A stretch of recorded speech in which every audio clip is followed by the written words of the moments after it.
দেখতে কেমন হয়েছে আমার রেসিপি যদি আপনার পছন্দ হতে লাইক করবেন, শেয়ার করবেন, সাবস্ক্রাইব করবেন।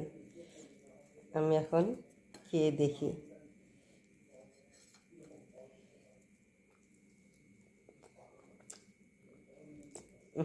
ভালো হয়েছে, টক টক মিষ্টি মিষ্টি, একটু ঝাল ঝালও হয়েছে। বাচ্চারা খেলে ঝাল দেবে না, একটু ঝালই হয়েছে। আমাদের খেতে ভালোই লাগছে।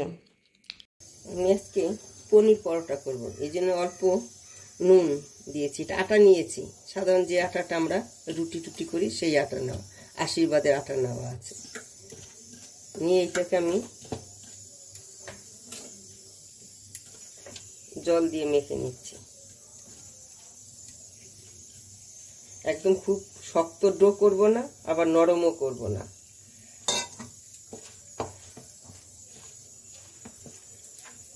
আটাটা আমি এরকম মেখেছি, খুব শক্তও না নরমও না। মেখে আমি 10-15 মিনিটের জন্য রেখে দেব। এর মধ্যে আমি কি দেবো, একটু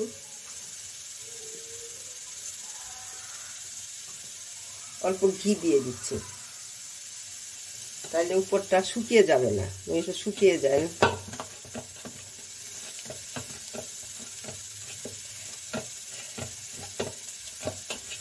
এখন এটা আমি 10-15 মিনিটের জন্য আমি রেস্টে রেখে দিচ্ছি।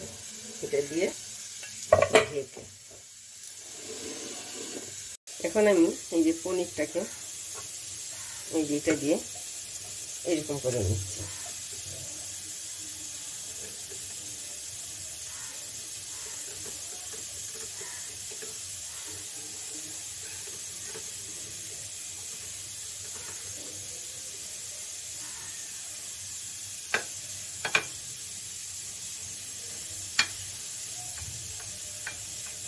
এই পনিরটা কিন্তু খুব ভালো পনির, এত সুন্দর খেতে হয় এই পনিরটা, বলার মতো না রান্না করলে। জানি না কিসের জন্য এত সুন্দর হয় পনির এটা।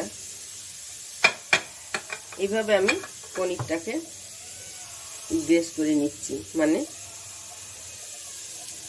এখন এই পনিরটার মধ্যে আমি দিয়ে দিচ্ছি অল্প হলুদ, বেশি দেব না, হলুদ, একটু লাল লঙ্কার গুঁড়ো,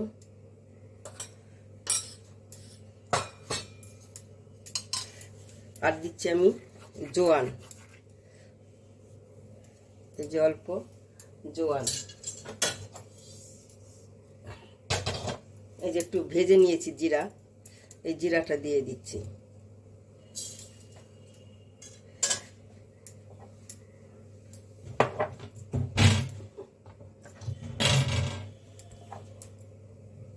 এর মধ্যে অল্প দিব আমি আমচুর পাউডার। আমচুর পাউডার দিলে টেস্টটা ভালো হয়।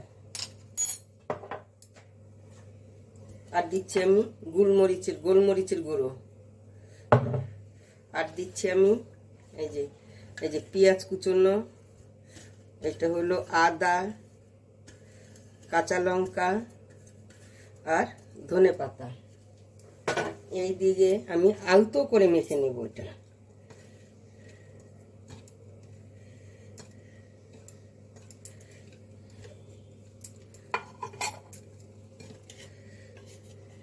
আর দেব আমি স্লাইট নুন দেব।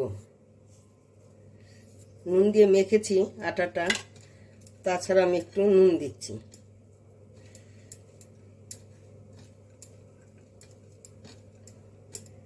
আমার মাখা হয়ে গেছে। এখন আটাটাকে আমি একটু মেখে নেব।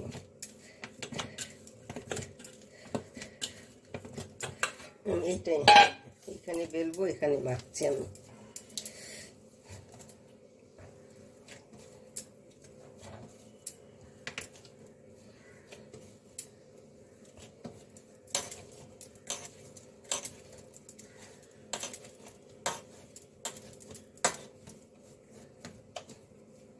এখন এখান থেকে আমি লেচি করব। একটু বড় বড় লেচিটা করতে হবে, কারণ নইলে তো পুরটা বেরিয়ে যাবে।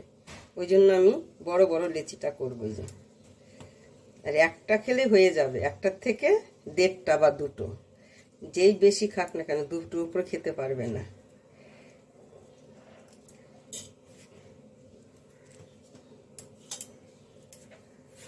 যেটাকে আমি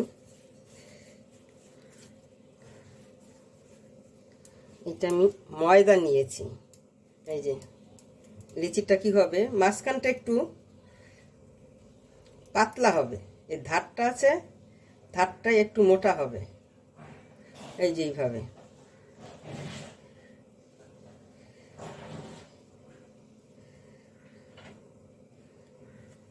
এখন আমি কি করব, এই যে পনির নিয়েছি, এই পনির থেকে আমি একটু বেশি পনির না হলে তো আবার ভালো লাগবে না খেতে, একটু ভালো চেপে ওইটা দিতে হবে। এইভাবে চেপে দেবে, এই যে এইভাবে দিয়ে এইটাকে এইভাবে মুখটা বন্ধ করবে। এই পাশটা তো মোটা আছে, এই টেনে বন্ধ করে দিবে এইভাবে।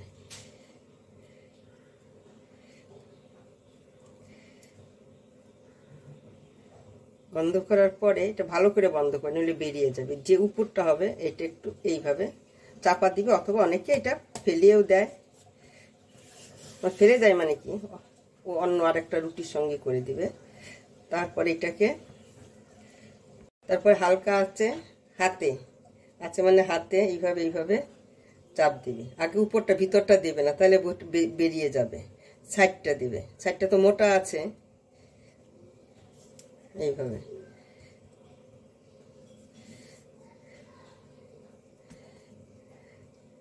তারপরে হালকা হাতে একটু বেলে দিবে। আগে সাইডটা বেলবে,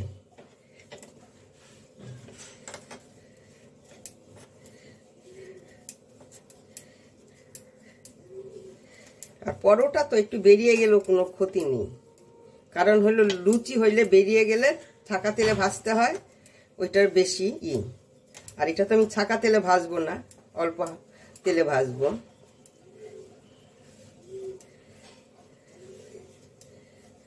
পেঁয়াজগুলো খুব ঝিরি করে কুচিয়ে নিবে, নইলে কিন্তু আবার পেঁয়াজগুলো বেশি থাকলে আবার বেরিয়ে যাবে। বড় বড় টুকরো হলে যে কোনো জিনিসই বড় যেন টুকরো না হয়। হালকা করে এখন এই যে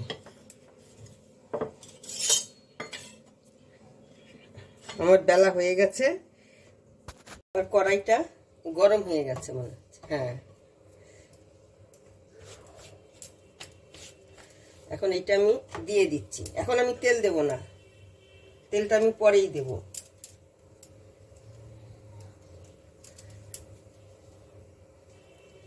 এখন আমি হালকা হালকা আছে ভাজছি, এটাকে আমি সাদা তেল দিয়ে ভাজছি। এর থেকে কম তেল দিলেও হবে ভাজা, বড়টা তো।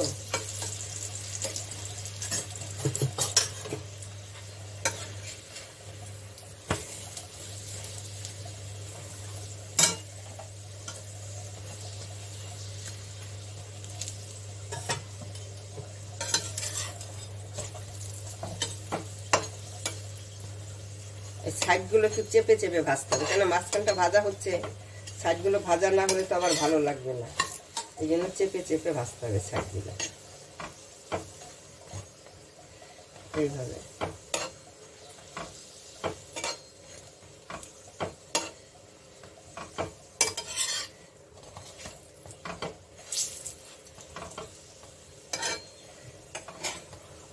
ভাজার পরে যখন নামাবে, আমি তো এখানে দিচ্ছি দেখানোর জন্য, অল্প একটু ঘি দিয়ে দেবে। দেখো এই যে বেশি ঘিও লাগবে না, অল্প ঘি দিয়ে রেখে দেবে, দেখবে পুরোটাই এখন ঘিয়ের গন্ধ আসবে। এই যে দেখো কেমন হয়েছে এটা। এই সাইডগুলো একটু চাপ দিয়ে করবে এই পাশটা, কারণ এইগুলো তো একটু ভাজা কম হচ্ছে, কেন এত মোটা রুটি একটু বেশি না ভাজলে তো আবার কাঁচা থাকবে। কাঁচা থাকে না, তবুও একটু চাপ দিয়ে করাই ভালো। এই পাশটা একটু ভাজতে হবে, আর একটু চাপ দিতে হবে। যে গ্যাসটা একটু কমিয়ে দিই, বাড়ানো ছিল।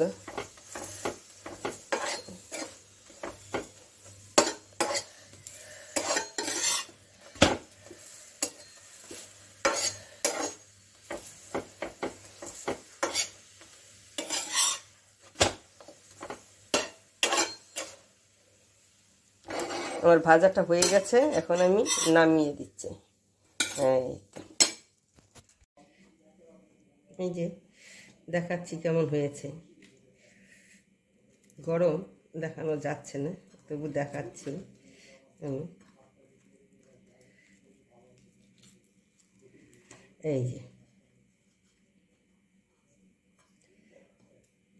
এই যে দেখেছেন, এরকম হয়েছে। আমার রেসিপি যদি আপনাদের পছন্দ হয় তাহলে লাইক করবেন, শেয়ার করবেন, সাবস্ক্রাইব করবেন।